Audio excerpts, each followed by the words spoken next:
3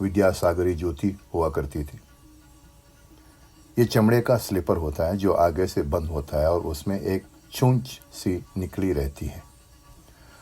ان کی چال کا بھی اپنا ہی ایک وقار تھا، دھیرے دھیرے پاؤں کھینچ کر چلتے تھے، چشمہ لگاتے تھے جو زیادہ تر سر کے اوپر بالوں میں پھنسا رہتا تھا اور ضرورت کی وقت ہی ناک پر آتا تھا۔ میں اندر پوری اسٹوڈیو کے ماحول اور کام کرنے والوں سے بہت متاثر ہوا اور میں نے خود سے کہا، بھائی صاحب، آپ سسرال تو آئے نہیں ہیں جو شرمیلا داماد بنے کھڑے ہیں۔ چونکہ میں کوئی اور کام تو کر نہیں سکتا تھا، اس لیے اس ڈپارٹمنٹ میں چلا گیا جہاں سیٹ ڈیکوریشن کے لیے طرح طرح کی چیزیں جمع کی جا رہی تھی اور انہیں سجایا سنوارا جا رہا تھا۔ وہاں جو کچھ بھی تھا مجھے بڑا جانا پہچانا لگا، کیونکہ میں بھی انہی حویلوں سے نکل کر آیا تھا جن کے نمونے پر لکھنؤ کی 2 نوابوں کی اولیاء بنائی اور سجائی جا رہی تھی۔ سیٹ ڈیکوریشن کے لیے جس سامان کی ضرورت ہوتی تھی وہ بنسیدہ خود کہیں سے ڈھونڈ کر لاتے تھے یا پھر شمع زیدی کو یہ کام انجام دینا پڑتا تھا۔ سننے میں یہ کام بہت آسان لگتا ہے مگر حقیقت میں بہت مشکل اور تھکا دینے والا ہے۔ اب اگر بیگم کے خوابگاہ کے لیے ایک شمعدان کی ضرورت ہو تو سوچے کہ 1970 کی کلکتے میں 1850 کی لکھنؤ کا شمعدان کہاں سے ملے گا، اور اگر کسی شوقین کے پاس مل بھی جائیں تو وہ ایسی نایاب چیز کو آپ کے حوالے کیوں کرے گا؟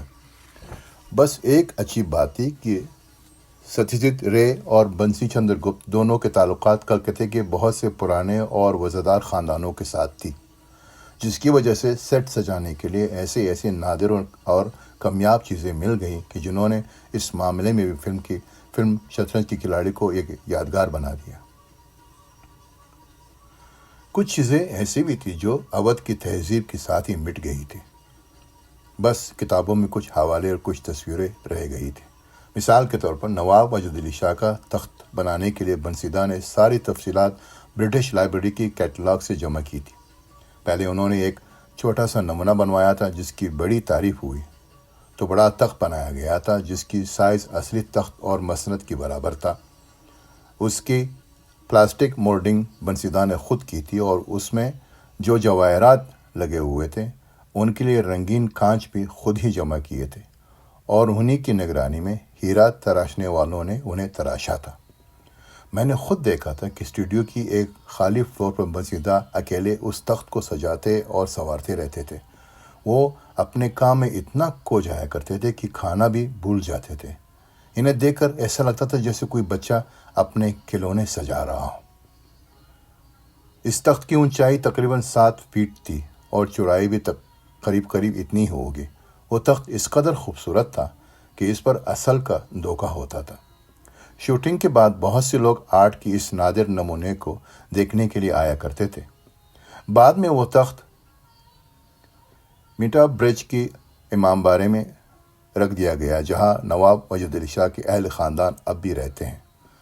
پتہ نہیں وہ تخت اب ہے یا نہیں، اگر ہے تو دیکھنے کی چیز ہے کہ وہ اودھ کی قدیم دولت، حشمت اور کاریگری کی مثال ہونے کے ساتھ ساتھ آرٹ ڈائریکشن کا ایک نایاب نمونہ ہے۔ کلکتے کے قیام کے دوران میں جیسے مجھے بنسیدہ کو قریب سے جاننے کا موقع ملا ویسے ان کے لیے میری محبت اور احترام بڑھتا گیا۔ مجھے ان کی سادہ مزاجی، بے لاگ لپٹ باتیں اور بچے جیسی معصومیت نے بڑا متاثر کیا۔ وہ بھی مجھے پسند کرنے لگے تھے، اس لیے کہ ہم دونوں میں بہت سی باتیں مشترک تھیں۔ کبھی وہ شام کو اس ہوٹل میں بھی آ جاتے جہاں میں ٹھہرا ہوا تھا اور خوب باتیں کرتے۔ انہیں میرے شہر رامپور کی تہذیب، وہاں کی زبان، رسم و رواج، کانوں اور پرانی عمارتوں میں بڑی دلچسپی تھی۔ وہ رامپور کے نوابوں کے قصے بڑے شوق سے سنا کرتے تھے اور مجھے جو کچھ معلوم تھا بتا دیا کرتا تھا۔ اردو زبان اور شعر و ادب دوسرا موضوع تھا جس میں وہ بڑی دلچسپی لیا کرتے تھے۔ بنسیدہ کو کئی زبانیں آتی تھیں، پنجابی تو ان کی مادری زبان تھی ہی، بنگلہ بھی بنگالیوں کی طرح بولتے تھے، انگلش اور اردو کا تو ذکر کیا۔ اس کے بغیر تو کسی بھی ہندوستانی کا کام نہیں چلتا۔ تھوڑی سی کشمیری اور سرائکی بھی جانتے تھے۔ انہیں فرینچ سیکھنے کا بڑا شوق تھا مگر شاید حالات نے موقع نہیں دیا۔ جب فلم شطرنج کی کھلاڑی کی شوٹنگ ختم ہو گئی تھی تو مجھے بڑا دکھ ہوا۔ بالکل ایسا لگا جیسے ایک خاندان بکھر گیا ہو۔ اس دکھ کے پیچھے ایک پریشانی بھی کھڑی تھی کہ اب کیا ہوگا۔ زندگی کی کچی پٹگنڈی پر جو یہاں تک لے آئی تھی اب کس طرف کو مڑے گی۔ مانکدا نے چلتے چلتے بڑے پیار سے کہا تھا کہ وہ اپنی اگلی فلم کے لیے بھی بلائیں گے، مگر کب بلائیں گے کس کو معلوم، اور تب تک جیب و دل پر کیا گزر جائے گا کون جانے۔ تبھی ایک عجیب واقعہ ہوا۔ مانکدا فلم کے مکسنگ کے لیے بامبے آئے ہوئے تھے اور راج کمل کلا مندر میں منگیش دیسائی صاحب سے مکسنگ کروا رہے تھے، تو مشہور American film director James Ivory ان سے ملنے آئے۔ وہ ایک فلم پلان کر رہے تھے جس کی شوٹنگ ہندوستان میں ہونے والی تھی، اور انہوں نے آرٹ ڈائریکشن کے لیے بنسیدا کو سائن کیا تھا۔ شام کا وقت تھا، سب لوگ اسٹوڈیو کی لان میں بیٹھے چائے پی رہے تھے، جب جیمز آئیوری نے، جنہیں جم کہا جاتا تھا، بنسیدا سے کہا، مجھے ایک ایسا اسسٹنٹ ڈائریکٹر چاہیے جو انگلش کے ساتھ اردو ہندی بھی جانتا ہوں، کیا آپ کسی کا نام سجیسٹ کر سکتے ہیں؟ بنسیدا آنکھیں چمکا کر مسکرائے اور بولے، سب سے اچھا اسسٹنٹ ڈائریکٹر تو یہی بیٹا ہے، اور میرے طرف اشارہ کر دیا۔ جم نے مجھے سر سے پاؤں تک دیکھا اور پوچھا، تم میری فلم کرو گے؟ میں نے کہا، بڑے شوق سے۔ جم نے مجھے اپنے بامبے آفس کا پتہ دیا اور کہا، جا کر مل لو۔ مجھے معلوم تھا کہ مرچنٹ آئیوری پروڈکشنز ایک مشہور امریکی فلم کمپنی ہے جو درجنوں فلمیں بنا چکی ہے، اس لیے میں سمجھ رہا تھا کہ بمبئی میں اس کا جو دفتر ہے وہ بھی کسی بڑی امریکن فلم کمپنی کی طرح شاندار ہوگا، مگر قلابہ کی گلی میں ایک عمر رسیدہ عمارت میں چھوٹا سا بے رونق دفتر دیکھ کر بڑی مایوسی ہوئی۔ اس سے زیادہ مایوسی کمپنی کے پارٹنر اسماعیل مرچنٹ سے مل کر ہوئی۔ آدمی تو خوش شکل تھا، مگر بات کرنے کا ڈھنگ ایسا تھا کہ لفظ لفظ اس کی غرور کی بوندیں ٹپکتی تھی۔ اس پر ترا یہ کہ اس نے پوری فلم کے لیے جس معاوضے کی پیشکش کی وہ شطرنج کی کھلاڑی میں ملنے والے رقم کا ایک چوتھائی بھی نہیں تھا۔ مجھے نہ معاوضہ پسند ہے اور نہ اسماعیل مرچنٹ، اس لیے میں 2 دن بعد جواب دینے کا کہہ کر وہاں سے چلا آیا۔ اسی شام میں نے بنسیدا کو اپنی ملاقات کا حال سنایا تو وہ بہت دیر تک سوچتے رہے، پھر بولے، اگر نہ کرنا چاہو تو میں زور نہیں دوں گا، لیکن کر لو تو اچھا ہے۔ جیمز آئیوری اچھا ڈائریکٹر ہے، کافی کچھ سیکھنے کو ملے گا، اور پھر 1.5-2 مہینے کی تو بات ہے، سمجھ لینا کہ جودھ پور گم کر آ گئے۔ چنانچہ میں نے ہاں کر دی۔ فلم کی شوٹنگ جودھ پور کے شاہی محل امید بھون پیلس میں ہونی تھی، وہی یونٹ کے ٹھہرنے کا بندوبست بھی تھا۔ اس عظیم شان محل کو، جو ایک بہت بڑے علاقے میں پھیلا ہوا تھا، مہاراجا امید سنگھ جی نے بنوایا تھا اور فن تعمیر کا ایک خوبصورت نمونہ راجستھان کو دیا تھا۔ چونکہ ریاستیں ختم ہو چکی تھی، اس لیے پرانے زمانے کی جتنی ریاستیں تھیں ان کی زیادہ تر محلات کو ہوٹلوں میں تبدیل کر دیا گیا تھا۔ امید بھون پیلس بھی ٹورسٹ ہوٹل بن گیا تھا۔ حالانکہ اسی محل کے ایک حصے میں جودھ پور کے مہاراجا بھی رہتے تھے جو باب جی کہلاتے تھے، اور ان کی بہن جو بائیسا کے نام سے جانی جاتی تھی ہوٹل کی نگران تھی۔ جب میں یونٹ کے ساتھ ٹرین کے ذریعے جودھ پور پہنچا تو آدھی رات ہو چکی تھی اور جنوری کی سردی اپنے شباب پر تھی۔ جن لوگوں نے جاڑوں کی چاندنی دیکھی ہے وہ جانتے ہیں کہ کیسا طلسمی ماحول ہوتا ہے۔ اس رات بھی چاند کی روشنی میں امید بھون کوئی عمارت نہیں بلکہ کسی پرانے مصور کی تصویر معلوم ہو رہا تھا۔ میں نے دل میں خود کو شکریہ کہا کہ اگر اسماعیل کو منع کر دیا تھا تو ایسا خوبصورت منظر اور ایسی شاندار عمارت دیکھنے کو نہ ملتی۔ اگر اسماعیل کو منع کر دیتا تو ایسی خوبصورت منظر اور ایسی شاندار عمارت دیکھنے کو نہ ملتی۔ امید بھون پیلس میں بنسیدا میرے ساتھ تھے، اور ہم دونوں ان بچوں کی طرح جو عجائب گھر میں پہنچ گئے ہوں نوادرات اور تصویریں دیکھ رہے تھے اور حیرت کر رہے تھے کہ جانے والے اپنے پیچھے کیسے کیسے یادگاریں چھوڑ گئے ہیں۔ ہم دونوں نے جودھ پور کا قلعہ دیکھا، بازاروں کی خاک چھانی۔ بنسیدا چونکہ پہلے بھی آ چکے تھے اس لیے وہ ان گلیوں میں لے کر گئے جہاں خاندانی کاریگر پچوائیاں کپڑے پر ہاتھ سے بنی تصویریں اور پتھر کی چیزیں بنا رہے تھے۔ بنسیدا نے کچھ سامان پسند کر کے رکھوا دیا کہ شوٹنگ کے بعد لے جائیں گے۔ میں نے بھی 2 بچوائیاں پسند کی جو اب تک میرے پاس ہیں۔ مجھے اسکرپٹ کی کاپی دے دی گئی تھی اور میں ذہنی طور پر تیار تھا۔ دھیرے دھیرے آرٹسٹ بھی آ گئے ہیں جن میں اپرنا سین، سعید جعفری اور وکٹر بینرجی شامل تھے۔ فلم کی کہانی کچھ اس طرح تھی کہ شاہی محل میں بہت سی نایاب تصویریں ہیں جنہیں راجہ بیچنا نہیں چاہتا، اس لیے لندن کی ایک بہت ہی شاطر چور بڑھیاں ٹورسٹ بن کر ہوٹل میں ٹھہرنے کے لیے آتی ہیں اور نوجوان راجہ کو رجانے کے لیے ایک بہت خوبصورت لڑکی ساتھ لاتی ہیں۔ چور بڑھیا کا کردار شیکسپیرین تھیٹر کی مشہور ایکٹریس ڈیم پیگی ایشکرافٹ نے ادا کیا تھا۔ میں نے اپنی طویل فلمی زندگی میں سینکڑوں اداکاروں کو کام کرتے دیکھا ہے، مگر جو بات اس دبلی پتلی کمزور 5 فٹ 2 انچ کی پیگی ایشکرافٹ میں تھی وہ اور کہیں دیکھنے میں نہیں آئی۔ پیگی بظاہر ایک تکی ہوئی ریٹائرڈ بوڑھی نظر آتی تھی، لیکن ڈائریکٹر کے منہ سے ایکشن سنتے ہی ایک بجلی سے چمک جاتی تھی اور سر سے پاؤں تک ایسی تبدیلی آتی تھی جو دیکھنے سے تعلق رکھتی تھی، اور آنکھوں کے سامنے پیگی اس طرح بدل جایا کرتی تھی جیسے وہ کوئی اور ہو۔ سوئچ آف اور سوئچ آن کی یہ کیفیت میں نے کسی حد تک ہندوستان کی 2 فلمی ہیروئنوں میں بھی دیکھی ہے، سری دیوی اور کاجل۔ ان دونوں کو بھی یہ کمال حاصل تھا کہ پلک چپکتے ہی اپنی پوری شخصیت کو بدل سکتی تھی۔ شوٹنگ شروع ہونے سے پہلے میں ڈائریکٹر جیمز آئیوری کے پاس گیا اور پوچھا، یہ بتائیں کس سین کی شوٹنگ کب اور کہاں کرنی ہے؟ جم نے مجھے حیرت سے دیکھا اور کہا، یہ کام ڈائریکٹر کا نہیں، چیف اسسٹنٹ ڈائریکٹر کا ہوتا ہے۔ تم مجھے یہ بتاؤ کہ کون سا سین کب شوٹ کرنا ہے، اور لوکیشن کا فیصلہ آرٹ ڈائریکٹر بنسی چندر گپت اور کیمرامین والٹر لیزلی کریں گے، ان سے میٹنگ کر لو۔ میرے لیے یہ ایک نئی بات تھی، کیونکہ ستیج رے کی یونٹ میں سب کچھ پہلے سے طے شدہ ہوتا تھا، ہمیں صرف احکامات کو بجا لانا ہوتا تھا۔ میں بھاگا ہوا بنسیدھا کے پاس پہنچا اور انہیں اپنی اور جم کی ملاقات کی رودات سنائی تو وہ بہت ہنسے اور کہنے لگے، ترقی یافتہ ملکوں میں فلم کی شوٹنگ اسی طرح ہوتی ہے کہ ہر آدمی کو اس کی ذمہ داری دی جاتی ہے اور کوئی دوسرا اس میں دخل اندازی نہیں کرتا۔ پھر انہوں نے مجھے بتایا کہ شوٹنگ شیڈول کس طرح بنایا جاتا ہے، جس سے میرا کام آسان ہو گیا۔ اس غیر ملکی یونٹ میں کام کرتے ہوئے اور بھی بہت کچھ سیکھنے کو ملا۔ مثال کے طور پر جم اپنے کیمرامین والٹر لیزلی کو صرف یہ بتایا کرتے تھے کہ انہیں شاٹ میں کیا ایفیکٹ چاہیے۔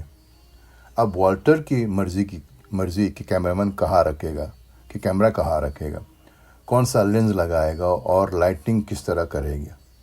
جبکہ میں نے اپنے دیش میں یہ دیکھا ہے کہ ہر ڈائریکٹر چاہے اسے کچھ آتا ہو یا نہ آتا ہو، کیمرامین کو بتاتا ہے کہ کیمرہ کہاں رکھا جائے گا، لینز کون سا استعمال ہوگا اور فریم کتنا بڑا یا چھوٹا ہوگا۔ اس لیے وہ پورا ماحول میرے لیے ایک درسگاہ جیسا تھا، اور اس درسگاہ میں جو کچھ میں نے سیکھا وہ ہمیشہ کام آیا۔ ترقی یافتہ ملکوں میں فلموں کے جتنے شعبے ہوتے ہیں وہ سب آزاد ہوتے ہیں اور ڈائریکٹر کے سوا کسی اور کو جواب دہ نہیں ہوتا۔ یہ سب شعبے ایک دوسرے کے ساتھ مل کر کام کرتے ہیں، اس کے باوجود کسی کو اپنے کام میں مداخلت نہیں کرنے دیتے۔ ایک دن جب ہم لوگ آؤٹ ڈور شوٹنگ کر رہے تھے تو اچانک بارش شروع ہو گئی۔ کیمرہ اور ساؤنڈ ڈپارٹمنٹ والے جلدی اپنا سامان اٹھا کر سائے میں لے جانے لگے۔ ایک اسپیشل مائک ٹرائی پورٹ پر لگا ہوا تھا اور بھیگ رہا تھا۔ پروڈیوسر اسماعیل مرچنٹ نے دیکھا تو بھاگ کر گیا اور مائک اٹھا لیا تھا۔ ساؤنڈ ریکارڈرز نے، جس کا نام شاید باب ہیٹلی تھا، اسماعیل کو روکا اور کہا، آئندہ ایسی حرکت کبھی مت کرنا۔ اگر دوبارہ کبھی مائک کو ہاتھ لگایا تو اپنی ایسوسی ایشن سے یلو کارڈ دلوا دوں گا۔ اس واقعے سے اندازہ کیا جا سکتا ہے کہ غیر ملکی فلمی کمپنیاں کس قسم کا ڈسپلن رکھتی ہیں۔ کاش ہمارے یہاں بھی ایسا ہوتا اور ایک معمولی ساؤنڈ ریکارڈرز میں پروڈیوسر کو ڈانٹنے کی ہمت ہوتی۔ جودھ پور کی شوٹنگ کے دوران اور بھی کئی ایسے واقعات ہوئے جن کا ذکر دلچسپی سے خالی نہیں ہوگا۔ ایک بار ایسا ہوا کہ ہوٹل میں ایک بڑا ٹورسٹ گروپ آ گیا تو بائیسا نے پروڈیوسر سے درخواست کی کہ چند کمرے جو فلم یونٹ کے پاس ہیں خالی کر دی جائے، اور جن لوگوں کو ان کمروں سے نکالا جائے گا انہیں شاہی محل کے اس حصے میں جگہ دی جائے گی جہاں عام طور پر ہوٹل میں آنے والوں کو نہیں ٹھہرایا جاتا۔ چنانچہ 4 افراد کو مہاراجا کے پرانی خوابگاہ میں منتقل کر دیا گیا۔ مہاراجا کا بیڈ روم دیکھ کر آنکھیں پھیل گئی۔ وہ اتنا بڑا تھا کہ اس کے اندر کئی بیڈمنٹن کورٹ بنائے جا سکتے تھے۔ وہ 4 حصوں میں بٹا ہوا تھا۔ ایک تو وہ ہال تھا جو آرام کرنے کی جگہ تھی، اس کے برابر بہت بڑا باتھ روم، اور دوسری طرف ایک چینجنگ روم تھا، اور سامنے ایک بہت کشادہ بالکنی تھی جس سے پیلس کا صحن اور دور تک پھیلا ہوا میدان دکھائی دیتا تھا۔ زمین پر دبیز قالین تھے اور گہرے رنگ کی بھاری پردے لٹکے ہوئے تھے جنہیں پھیلا دیا جائے تو دن میں بھی اندھیرا ہو جائے۔ اس کمرے کی سب سے زیادہ انوکھی چیز تھی مہاراجا کا بیڈ۔ وہ نہ مسیری تھی اور نہ چپرکٹ، بلکہ ایک 10 بائی 10 فٹ کا فوم تھا جس کی موٹائی 2-2.5 فٹ سے کم نہیں ہوگی۔ اس پر بیٹھنے والا آدھے سے زیادہ دھنس جاتا تھا۔ سعید جعفری نے جیسے ہی وہ بیڈ دیکھا اس پر قبضہ کر لیا۔ اپرنا سین اور ان کے شوہر کو مہاراجا کی ڈریسنگ روم میں جگہ مل گئی۔ بالکنی کے پاس 2 پلنگ ڈال دیے گئے ہیں۔ وہ انتظام میرے اور بنسیدہ کے لیے تھا، لیکن ہم دونوں وہاں 2 ہی رات رہ سکے کیونکہ سعید کو تمام کپڑے اتار کر سونے کی عادت تھی، اور رات میں جب وہ جمتے جامتے لڑکڑاتے اپنے بے ڈول جسم کو سنبھالتے واش روم جاتے تھے تو ایسا آدم معلوم ہوتے جس کو جنت سے دھکے مار کر نکالا گیا ہو۔ اپرنا اور ان کے شوہر مکل چونکہ اپنا دروازہ بند کر لیا کرتے تھے، اس لیے انہیں کچھ معلوم نہ ہو پاتا تھا، مگر میں اور بنسیدہ اس ننگے پن کے مظاہرے سے بہت پریشان ہوتے تھے۔ تیسرے دن جب بنسیدہ نے سعید کو سمجھانے کی کوشش کی تو وہ بگڑ گئے اور کہنے لگے، میں جس طرح سوتا ہوں اسی طرح سوؤں گا، اگر آپ کو پریشانی ہے تو کئی اور بندوبست کر لیجئے۔ ہم دونوں جانتے تھے کہ سعید جتنے اچھے ایکٹر ہے اتنے اچھے انسان نہیں ہیں، اور اس کے نمونے بھی اندر پوری اسٹوڈیو میں شوٹنگ کے دوران دیکھ چکے تھے۔ جب وہ اپنی نہایت شریف اور محبت کرنے والی بیوی جینیفر کو سب کے سامنے کسی سڑک چاپ غنڈے کی طرح گالیاں دیتے اور ذلیل کیا کرتے تھے، چنانچہ بنسیدہ مجھے لے کر پیلس کی پاس ہی بنی ہوئی ایک پرانی عمارت میں منتقل ہو گئے جو پیلی کوٹی کہلاتی تھی۔ جودھ پور کی شوٹنگ کے دوران میں نے دیکھا کہ یونٹ کے ساتھ 4 امریکی لڑکیاں اور ایک خوبصورت گجراتی لڑکا بھی امید بھون پیلس میں ٹھہرے ہوئے ہیں، مگر وہ لوگ نہ تو ایکٹر تھے اور نہ ہی فلم کی کسی ڈپارٹمنٹ سے ان کا کوئی تعلق تھا۔ دن بھر گھومتے پھرتے رہتے تھے اور شام کو ڈائننگ ہال یا بار میں خوش گپیاں کرتے نظر آتے۔ ایک دن میں نے جم سے پوچھ لیا کہ یہ لوگ کون ہیں اور کیوں آئے ہیں؟ جم ایک شریر مسکراہٹ کے ساتھ بولا، They are here to entertain the troops. یہ لوگ یہاں فوج کے منورنجن کے لیے ہیں۔ اس کی کچھ دن بعد ایک شام اچانک بنسیدہ غائب ہو گئے۔ ہم دونوں رات کا کھانا ساتھ ہی کھاتے تھے، اس لیے میں انہیں ہوٹل میں جگہ جگہ ڈھونڈتا پھرا۔ تب ویٹر نے بتایا کہ وہ ہوٹل کے پچھلے غیر آباد حصے میں ایک برآمدے میں بیٹھے ہیں۔ میں نے جا کر دیکھا تو وہ اکیلے نہیں تھے۔ امریکن لڑکیوں میں سے ایک جو اپنی رنگت کے اعتبار سے اسپینش لگتی تھی اور جس کے بارے میں مشہور تھا کہ وہ ہالی ووڈ کے ایک مشہور ہیرو کی گرل فرینڈ رہ چکی ہیں، برآمدے کی پیراپٹ پر بیٹھی سگریٹ کی کش لے رہی تھی۔ محل کے پیچھے دور تک پھیلا ہوا میدان ویران پڑا تھا اور چاند کی ہلکی روشنی پھیلی ہوئی تھی۔ اس کے قریب ہی ایک کرسی پر بنسیدہ بیٹھے ہوئے دھیرے دھیرے کچھ بول رہے تھے۔ میں نے دونوں کو ڈسٹرب کرنا مناسب نہیں سمجھا اور خاموشی سے واپس آ گیا۔ دوسری دن جب میں نے ان سے پوچھا تو بہت ہنسے اور کہنے لگے، چرسی ہے سالی، مجھ سے پوچھ رہی تھی یہاں جودھ پور میں چرس کہاں ملے گی؟ تو پھر آپ نے کیا بتایا؟ میں نے پوچھا۔ میں نے بتا دیا کہ پیلس کی گیٹ پر جو رکشہ والے کھڑے رہتے ہیں ان کو ضرور معلوم ہوگا، اس لیے آج سویرے ہی سے غائب ہے۔ سوری، میں تو کچھ اور ہی سمجھا تھا، میں نے کہا۔ بنسیدہ مسکرائے اور بڑے پیار سے بولے، اب ہمارا ٹیسٹ اتنا برا بھی نہیں ہے جاوید میاں۔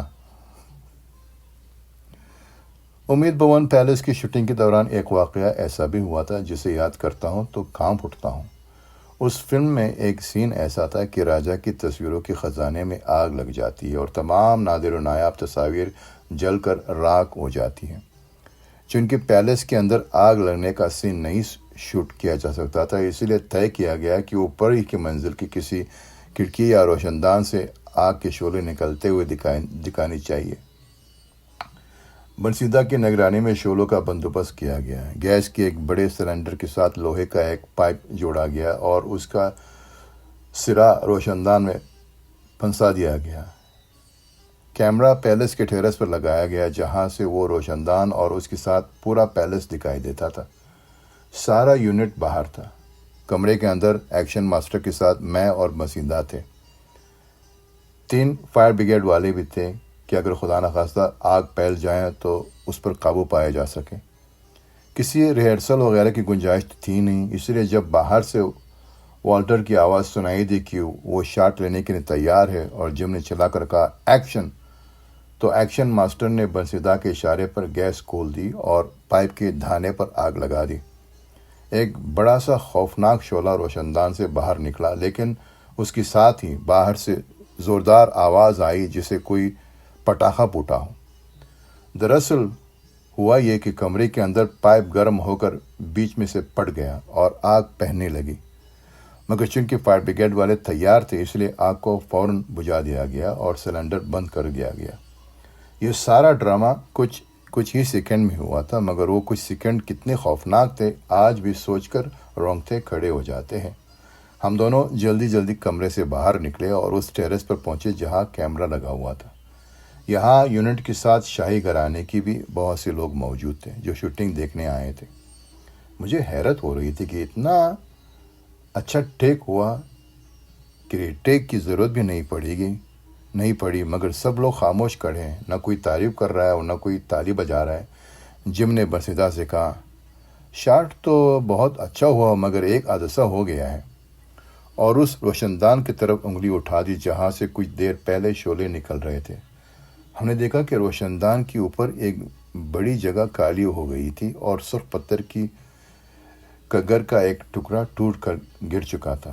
اس پرانی تاریخی عمارت پر جہاں کوئی دھبا بھی نہیں تھا، اتنا بڑا داغ لگ جانا ایک ایسا حادثہ تھا کہ سب کے چہرے اترے ہوئے تھے۔ اگر کوئی دوسرا وقت ہوتا تو جودھ پور کے مہاراجا بابجی جو وہاں موجود تھے سارے فلمی یونٹ کو جوتے مار کر باہر نکال دیتے، مگر انہوں نے اسماعیل سے کہا جو کچھ ہوا اس میں آپ کی کوئی غلطی نہیں ہے، بس اتنا کیجیے گا کہ جانے سے پہلے اسے ٹھیک کرا دیجیے گا۔ دوسرے دن سویرے جب میں اٹھا تو بنسیدہ کمرے میں نہیں تھے۔ میں نے جا کر دیکھا تو وہ ایک اونچی سیڑھی پر چڑھے ہوئے صابن کی پانی اور برش سے اس کالک کو صاف کر رہے تھے جو روشن دان کے اوپر جم گئی تھی۔ بعد میں ہم دونوں ایک بار پھر جودھ پور کی اس گلی تک پہنچے جہاں کاریگر پتھر تراشتے تھے۔ کچھ دنوں بعد بنسیدہ باپ جی سے جا کر ملے اور ان سے درخواست کی کہ ایک بار آ کر اس روشن دان کو دیکھ لے جو خراب ہو گیا تھا۔ باپ جی ہی نہیں، ساری یونٹ نے دیکھا کہ اس روشن دان پر یا اس کے آس پاس بھی ایسا کوئی نشان نہیں جس سے پتہ چلے کہ وہاں کبھی ایک افسوسناک حادثہ بھی ہوا تھا۔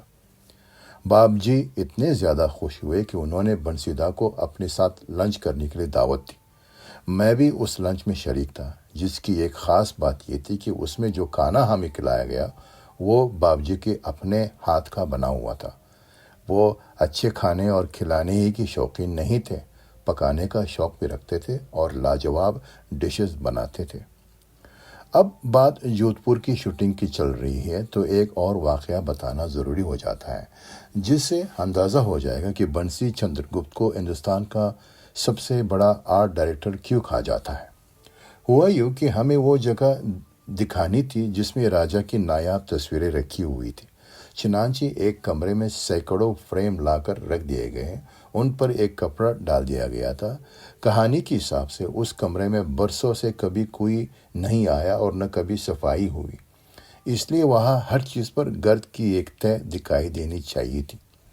گرد دکھانے کے لیے عام طور پر مٹی چھڑک دی جاتی ہے، مگر جو دھول وقت کے ساتھ جمتی ہے اس کی صورت کچھ الگ ہی ہوتی ہے۔ اس کے لیے بنسیدہ نے جو کچھ کیا وہ دیکھنے سے تعلق رکھتا تھا۔ پہلے انہوں نے مٹی جمع کی اور اسے چھلنی میں چھانا۔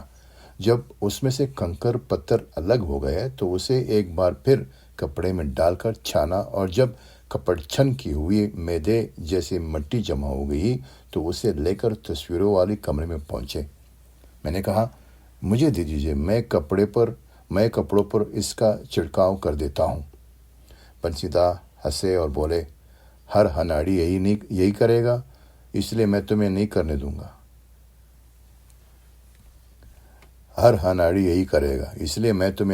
دوں گا۔ اور واقعی انہوں نے جو کچھ کیا کوئی بھی اس کا تصور نہیں کر سکتا۔ انہوں نے باریک ٹیشو پیپر میں تھوڑی سی مٹی رکھی، اس کی پڑیا جیسے بنائی اور اس پڑیا کو پوری طاقت سے کمرے کی چھت پر اچھال دیا۔ پڑیا چھت سے ٹکرائی، ٹیشو پیپر پھٹ گیا، کچھ مٹی چھت میں لگی رہ گئی اور باقی دھیرے دھیرے نیچے گرنے لگی۔ میں اور بنسی دا دیر تک پڑیوں کو چھت پر مارتے رہے اور گرد گراتے رہے۔ جب کام ختم ہوا تو انہوں نے زمین پر پڑے ہوئے ٹیشو پیپرز اٹھائے اور تصویروں پر ڈالے ہوئے کپڑوں کی طرف اشارہ کر کے پوچھا، کیوں، کیسی رہی؟ میں نے دیکھا کپڑے کے اوپر دھول کی ایک یکساں تہ جمی ہوئی ہے اور بالکل ایسا لگ رہا ہے جیسے یہاں برس سے ہوا کا جھونکا تک نہیں آیا۔ بمبئی واپس آنے کے بعد ہم لوگ اپنے اپنے کام میں لگ گئے، مگر پھر جلدی سے ساتھ مل بیٹھنے کا موقع مل گیا۔ اس زمانے میں شمع اور میں علیق پدمسی، جو علیق کہلاتے تھے، کے ساتھ تغلق پر کام کر رہے تھے۔ اس فلم کی بنیاد گریش کرناٹ کی سٹیج پلے پر رکھی گئی تھی، جس کا ٹائٹل تغلق ہی تھا، جسے علیق نے ڈائریکٹ کیا تھا۔ وہ میرا اور شمع کا ایک اچھا اسکرپٹ تھا اور ہم دونوں نے بڑی محنت سے وہ تمام منزلیں پار کی تھی جو ایک ناٹک کو فلم بنانے میں پیش آتی ہیں۔ اس کے ڈائلاگ بھی لکھے جا چکے تھے، بنسی دا اسکرپٹ سے بہت خوش تھے اور اس کے لیے لوکیشن بھی ڈھونڈ چکے تھے جو آگرے کے قریب کسی جگہ تھی، مگر افسوس کہ وہ فلم نہیں بن سکی اور آج بھی اس کا اسکرپٹ مجھے کچھ گزرے خوبصورت لمحوں کی یاد دلاتا رہتا ہے۔ اسی زمانے میں روبن دھرم راج نے فلم چکرا بنانے کا ارادہ کیا، جو مراٹھی کے مشہور ناول نگار جیون دولے کی ناول پر مبنی تھی۔ اس فلم کے لیے بنسی دا کو فلم فیئر ایوارڈ ملا تھا۔ انہوں نے ایسٹرن ہائی وے کے پاس سائن اور چیمبور کے بیچ میں کچی بستی کا ایک سیٹ لگایا تھا، جو اس قدر حقیقی معلوم ہوتا تھا کہ بہت سے لوگ آج بھی اسے سیٹ نہیں مانتے بلکہ لوکیشن سمجھتے ہیں۔ اس جھوپڑپٹی کے بیچ میں بنسی دا نے میونسپلٹی کا ایک نل لگایا تھا، جہاں اسمتا پاٹل کے نہانے کا مشہور سین فلمایا گیا تھا۔ اس پورے علاقے میں کہیں بھی پانی کا بندوبست نہیں تھا اور میونسپل کارپوریشن سے پائپ لائن ڈالنے کی درخواست کرنا تو بیکار ہی تھی۔ اس لیے بنسی دا نے ایک ٹینکی بنوائی جو ایک اونچے چبوترے پر رکھ دی گئی۔ بنسی دا نے اس ٹینکی سے ربڑ کا ایک موٹا سا پائپ جوڑا اور دوسرا سر میونسپلٹی کے نل سے جوڑ دیا۔ پھر ٹینکی سے نل تک پائپ کو مٹی سے دبایا دیا گیا اور جب اس نل سے پانی آنا شروع ہوا تو وہاں قریبی فٹ پاتھ پر رہنے والے بہت سی مزدور عورتیں اور بچے اپنی مٹکے اور بالٹیاں لے کر پہنچ گئے اور فلم والوں کو دعائیں دینے لگے کہ ان کی وجہ سے ویرانے میں بہار آ گئی ہے۔ مگر جب انہیں بتایا گیا کہ پانی کی مہربانی کارپوریشن کی نہیں ہے بلکہ اس ٹینکی کی ہے جو چبوترے پر رکھی ہوئی ہے، تو بیچارے بہت مایوس ہوئے۔ لیکن جب اسپاٹ بوائے ان لوگوں کو بھگانے لگا تو بنسی دا نے اسے روک دیا اور کہا، آج آپ لوگ جتنا پانی لے جا سکتے ہیں لے جائیے، ہم دوسرا ٹینکر منگوا لیں گے۔ وہ اپنے برتن پانی سے بھر کے دعائیں دیتے ہوئے چلے گئے۔ ان غریب فٹ پاتھ نشینوں کو پانی بہت دور سے لانا پڑتا تھا۔ یوں کہنے کو تو بنسی دا کی آنکھیں کسی کیمرے سے کم نہیں تھی، جو بھی دیکھتے تھے اسے ذہن کے البم میں محفوظ کر لیا کرتے تھے۔ پھر بھی ان کا کیمرہ چلتا رہتا اور وہ زندگی کو اس کی ہر روپ میں جمع کرتے رہے تھے۔ یہی وجہ تھی کہ ان کے لگائے ہوئے سیٹ اصلی معلوم ہوتے تھے، چاہے وہ پاتر پنچولی کی جھوپڑی ہو، چارولتا کی حویلی ہو یا پھر چکرا کی کچی بستی۔ وہ لوگوں کو، ان کی ماحول کو اور ان کی رہنے سہنے کے انداز کو بہت غور سے دیکھتے تھے۔ ان کی نظر ان چھوٹی چھوٹی چیزوں پر زیادہ جاتی تھی جنہیں لوگ عام طور پر نظر انداز کر دیتے تھے۔ چکرا کا سیٹ لگانے سے بہت پہلے انہوں نے جھونپڑیوں پر اور فٹ پاتھوں پر رہنے والوں کا ڈیٹا جمع کرنا شروع کر دیا تھا۔ ایک دن اچانک مجھ سے پوچھا، کل کیا کر رہے ہو؟ کچھ نہیں، میں نے کہا، کچھ ایسا خاص کام تو نہیں ہے، تو کل سویرے آ جانا، گھومنے چلیں گے۔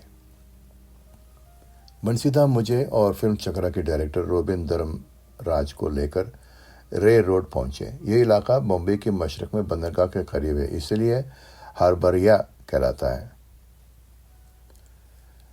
بنسیدہ نے ایک چھوٹے مگر صاف ستھرے ہوٹل کا انتخاب کیا اور ہم تینوں ایک ایسے میز پر بیٹھ گئے جو سڑک کے کافی قریب تھی۔ بنسیدہ نے سڑک پار فٹ پاتھ پر بنے ہوئے سینکڑوں جھونپڑوں کی طرف اشارہ کیا۔ انہیں جھونپڑا کہنا تو زیادتی ہوگی کیونکہ وہ جھونپڑے نہیں تھے، بس سر چھپانے کی جگہ تھی، مگر مجبوری ہے کہ کوئی دوسرا لفظ نہیں ہے، اس لیے یہی صحیح۔ زیادہ تر جھونپڑے پلاسٹک شیڈ سے بنے ہوئے تھے، اور وہ بھی اس طرح کے پلاسٹک کی چادر کا ایک سر ہاربر لائن کی ریلنگ سے باندھ کر دوسرے سڑک کی 2 لکڑیوں کے سہارے کھڑا کر دیا گیا تھا۔ یہ تو ہو گئی چھت۔ دیواروں کے لیے کارڈ بورڈ، کوئی پرانا سائن بورڈ، ٹارٹ یا ترپال استعمال کیا گیا تھا۔ ایک جھونپڑے کی دیوار کسی ٹوٹے ہوئے ہورڈنگ کی مہربانی تھی اور اس پر سایہ روانوں کی تصویر چمک رہی تھی۔ ہم ان جھونپڑوں میں رہنے والوں کی سرگرمیاں دیکھتے رہے اور سوچتے رہے کہ یہ تمام لوگ، جن میں سے زیادہ تر جنوبی ہند کے رہنے والے معلوم ہوتے تھے، نہ جانے کیسے کیسے خواب لے کر اس عظیم شہر میں آئے ہوں گے، اور یہاں انہیں ملا کیا ہے۔ ہوٹل کے بالکل سامنے جو جھونپڑی تھی اس پر نیلے رنگ کی پلاسٹک پڑی ہوئی تھی۔ اس کے برابر 2 جھونپڑوں کے بیچ کی کھلی جگہ میں ایک ماں اور اس کے 2 بچے بڑی بے چینی سے المونیم کی اس پتیلی کو دیکھ رہے تھے جو 3 پتھروں کے ایک چولہے پر چڑھی ہوئی تھی۔ دونوں بچے کافی کم عمر تھے، بڑا کوئی 4-5 سال کا ہوگا اور چھوٹا 3 سال سے زیادہ نہیں ہوگا۔ چھوٹا بچہ المونیم کی ایک پلیٹ لیے چپ چاپ بیٹھا تھا، مگر بڑا والا کافی شریر لگتا تھا۔ وہ بار بار چھوٹے بچے کے ہاتھ سے پلیٹ چھین لیتا۔ چھوٹا بچہ چیختا، روتا اور اپنے زبان میں ماں سے شکایت کرتا، مگر ماں ان دونوں کی طرف دیکھتی بھی نہیں تھی۔ اس سے زیادہ فکر اس بات کی تھی کہ پتیلی کے نیچے جلتی ہوئی آگ کم نہ ہو جائے۔ وہ بار بار پرانی لکڑی کا ایک ٹکڑا توڑ کے چولہے میں ڈال دیتی اور آگ کو تیز کر دیتی۔ آخر وہ وقت آ ہی گیا جس کا انتظار تھا۔ ماں نے پتیلی اتاری اور دونوں بچوں کی پلیٹوں میں ابلے ہوئے چاول ڈال دیے۔ اس نے ایک تیسری پلیٹ میں کچھ بات نکالا اور جھونپڑی کی پلاسٹک کا پردہ ہٹا کر کسی کو دے دیا۔ پتہ نہیں اندر کون تھا اور وہ باہر کیوں نہیں آ رہا تھا۔ بچوں کو تھوڑا چاول اور دینے کے بعد اس عورت نے پتیلی میں ہاتھ ڈالا اور چاول نکال کر اپنے منہ میں ڈالنے لگی۔ جب لنچ ختم ہو گیا تو عورت نے تینوں برتن اٹھائے اور فٹ پاتھ کے نیچے بہتے ہوئے پانی سے دھونے لگی۔ روبن نے کہا، مائی گاڈ، یہ کیا گندا پن کر رہی ہے۔ بنسیدہ نے کوئی جواب نہیں دیا، وہ چپ چاپ فوٹو لیتے رہے۔ عورت نے سڑک کی ریت اٹھا کر اپنے برتنوں کو رگڑ کر اتنا صاف کیا کہ وہ چمکنے لگے۔ پھر تینوں برتنوں کو اپنی مٹکی کے صاف پانی سے دھویا اور چولہے سے لگا کر کھڑا کر دیا تاکہ سوکھ جائے، اور خود جھونپڑے کے اندر چلی گئی۔ میں اس حیرت انگیز منظر کو دیکھ تو رہا تھا، مگر آنکھوں پر یقین نہیں آ رہا تھا۔ ذہن یہ سمجھنے سے قاصر تھا کہ میرے ملک کی غربت اور بدحالی کی یہ کون سی منزل ہے جہاں صفائی اور گندگی، پاکیزگی اور غلاظت اپنا مفہوم کھو بیٹھی ہے۔ بنسیدہ دوسرے دن بھی رے روڈ کی جھونپڑی پہ جانا چاہتے تھے، مگر میں نے منع کر دیا۔ مجھ سے نہیں دیکھا جائے گا، میں نے کہا۔ بنسیدہ مسکرائے، زندگی کو قریب سے نہیں دیکھو گے تو لکھو گے کیسے؟ شاید یہ زندگی کو قریب سے دیکھنے کا سلیقہ ہی تھا کہ وہ جو کچھ بھی دکھاتے تھے اپنے منہ سے بونے لگتا تھا۔ ہمراہ جان وہ آخری فلم تھی جو میں نے اور بنسیدہ نے ساتھ کی۔ ہمراہ جان ان کا پسندیدہ ناول تھا اور ایک زمانے میں وہ خود مرزا ہادی رسوا کے لازوال کارنامے پر فلم بنانا چاہتے تھے، لیکن فلم ڈائریکٹ کرنے کا ارمان ان کے ساتھ ہی چلا گیا اور وہ 2 ڈاکیومنٹری کے سوا کچھ نہ بنا سکے۔ بنسی چندر گپت جیسا نفیس آدمی جس کی شخصیت ہر اعتبار سے مثالی تھی، جو شاعری، موسیقی اور حسن کا دلدادہ تھا، اس کی اپنی زندگی میں کبھی حسن نہ آیا ہو، کبھی عشق کے مدھم روپیلی چاندنی نے اس کے دل کے آنگن میں پاؤں نہ پسارے ہوں، ایسا تو ہو ہی نہیں سکتا۔ مگر انہوں نے اپنے منہ سے کبھی ایسا کوئی اشارہ نہیں دیا جس سے اندازہ ہو سکے کہ انہوں نے بھی کبھی کسی کو چاہا تھا یا کسی نے ان سے محبت کی تھی۔ میں ان سے کافی بے تکلف ہو گیا تھا، اس لیے اکثر چھیڑ کر پوچھا کرتا تھا، مگر وہ ہمیشہ کنی کاٹ جایا کرتے تھے۔ یہ الگ بات ہے کہ کبھی کبھار ان کی آنکھوں میں کسی کی یاد کا بھیگا ہوا سایہ دکھائی دے جایا کرتا تھا۔ میں نے بہت کوشش کر کے تھوڑی بہت معلومات جمع کی تھی۔ ان میں سے کچھ باتیں کلکتے والوں نے بتائی تھی اور کچھ رنگ ان کے بمبئی والے احباب نے بھرے تھے۔ ان کے مطابق جو ایک دھندلی سی کہانی میرے سامنے آئی وہ یہ تھی کہ بنسیدہ نے ایک بے حد حسین بنگالی لڑکی سے عشق کیا تھا اور وہ اس سے شادی بھی کرنا چاہتی تھی، مگر پتہ نہیں کس وجہ سے لڑکی نے بنسیدہ کو ٹکرا کے کسی اور سے شادی کر لی۔ سنا ہے کہ اس حادثے نے بنسیدہ کو توڑ دیا تھا اور وہ گھبرا کر بمبئی آ گئے تھے تاکہ اس شہر سے دور رہ سکے جس کی گلیوں کوچوں میں کسی کی یادیں بکھری ہوئی تھی۔ ایک زمانے تک بنسیدہ کلکتے سے بھاگے پھرے، مگر جب ستیش رے نے اپنی ایک نئی فلم کی تیاری شروع کی اور بنسیدہ کو بلایا تو وہ انکار نہیں کر سکے اور ایک بار پھر کلکتہ پہنچ گئے، جہاں ان کی داستانی محبت کا دوسرا حصہ ان کا انتظار کر رہا تھا۔ بنسیدہ کی محبوبہ کا شوہر ایک حادثے میں مر چکا تھا اور اس نے اپنے پیچھے ایک فلیٹ اور ایک بچی کے سوا کچھ نہیں چھوڑا تھا۔ بنسیدہ پچھلے تمام باتوں کو بھول گئے اور اس بڑے برے وقت میں اپنی سابق محبوبہ کو سہارا دینے کے لیے پہنچ گئے۔ بنسیدہ نے ماں اور بیٹی کا سارا خرچ اپنے ذمہ لے لیا، گھر کی اخراجات سے لے کر بچی کی اسکول کی فیس تک اس طرح ادا کرتے تھے جیسے وہ ان کا فرض ہو۔ مگر جب اس لڑکی نے ان سے شادی کی درخواست کی تھی تو بنسیدہ نے انکار کر دیا اور کہا، میں آج جو کچھ کر رہا ہوں ہمیشہ اس طرح کرتا رہوں گا۔ یہ بچی بھی میری بیٹی ہے مگر تم میری بیوی نہیں بن سکتی۔ سنا ہے کہ آخر تک ان دونوں کے تعلقات نے دوستی کی چوکھٹ پار نہیں کی۔ جہاں تک مجھے یاد پڑتا ہے میں نے ان خاتون کو دیکھا تھا۔ کچھ ایسا ہوا تھا کہ ایک دن میں اچانک بنسیدہ کے چاند سوسائٹی والے فلیٹ میں پہنچ گیا تو وہاں ایک خوبصورت بنگالی خاتون اور ان کے ساتھ ایک بچی بھی تھی۔ بنسیدہ نے بتایا کہ وہ خاتون ان کے مہمان ہیں جو کئی دن سے آئی ہوئی تھی اور اب واپس جا رہی اور بنسیدہ انہیں پہنچانے کے لیے اسٹیشن جا رہے ہیں۔ چونکہ انہوں نے اس بنگالی خاتون سے نہ میرا تعارف کرایا اور نہ بعد میں کچھ بتایا، جس سے مجھے شک ہوتا ہے کہ وہ نہ ہو یہ وہی رہی ہوگی زندگی جن کی محبت میں لٹا دی دل نے۔ جہاں تک مجھے یاد ہے میری اور بنسیدہ کے درمیان کبھی کسی بات پر اختلاف نہیں ہوا۔ میں ان کی جتنی عزت کرتا تھا اس سے کئی زیادہ پیار ان کی طرف سے ملتا تھا۔ بس ایک ہی واقعہ ایسا ہوا تھا جس میں ایک غلط فہمی نے ہم دونوں کے تعلقات کو کچھ دنوں کے لیے خراب کر دیے تھے۔ ہوا یہ کہ بنسیدہ کہیں سے ایک نایاب کتاب لے کر آئے تھے جس میں پرانے زمانے کی مینیچور پینٹنگز تھیں۔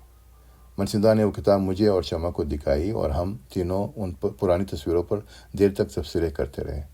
2 دن بعد جب میں ان کے گھر پہنچا تو ان کا موڈ خراب تھا۔ کہنے لگے، آپ مجھ سے پوچھے بغیر وہ کتاب کیوں لے گئے؟ میں نے بہت یقین دلانا چاہا کہ میں نے کتاب نہیں لی ہے، مگر وہ ماننے کے لیے تیار ہی نہیں تھے۔ بار بار ہی کی بات کہتے تھے کہ آپ کی اور شمع کے سوا کسی کو اس کتاب کے بارے میں کچھ بھی نہیں معلوم تھا اور نہ ہی ان کے گھر میں کوئی اور آیا تھا۔ کتاب شمع کے پاس بھی نہیں تھی، اس گھر میں بھی نہیں ہے، تو پھر آپ کے سوا کون لے جا سکتا ہے؟ یہ پہلا موقع تھا جب کسی نے مجھ پر چوری کا الزام لگایا تھا۔ مجھے بہت زیادہ تکلیف ہوئی اور میں نے سوچا آج کے بعد کبھی اس شخص کا منہ نہیں دیکھوں گا اور وہاں سے چلا آیا۔ 4-6 روز بعد ایک دن شام کو بنسیدہ سانتا کروز کی اس اسکول میں آئے جہاں ابتا کے ڈراموں کی ریہرسل ہوا کرتی تھی اور مجھ سے کہا، میرے گھر چلنے کا وقت ہے، آپ کے پاس؟ جی تو چاہا کہ انہیں 2-4 کڑی سناؤں مگر پتہ نہیں کیوں ہمت نہیں پڑی۔ میں نے کہا، آج تو نہیں آ سکتا۔ وہ بولے، ٹھیک ہے، کل آ جانا، میں انتظار کروں گا۔ دوسرے دن جب میں پہنچا تو اسی طرح ملے جیسے پہلے ملتے تھے اور تکیے کے نیچے سے وہی کتاب نکال کر میرے ہاتھ میں دے دی جو غائب ہو گئی تھی۔ میں نے انہیں غصے سے دیکھا اور ذرا تیز آواز میں پوچھا، یہ کہاں ملی؟ وہ مسکرائے اور بولے، ارے بھائی، ایک بڈھے نے بہت سی فائلوں کے نیچے دبا کے رکھ دی تھی۔ کس بڈھے نے؟ میں نے پوچھا۔ انہوں نے اپنی گردن ٹیڑھی کی جو ان کی عادت تھی اور مسکرا کے بولے، تمہارے سامنے کھڑا ہے۔ ہم دونوں ہنس پڑے اور وہ خوبصورت شامیں پھر واپس آ گئی جنہیں بنسیدہ کی جلملاتی ہوئی شمع جیسی شخصیت روشن رکھا کرتے تھے۔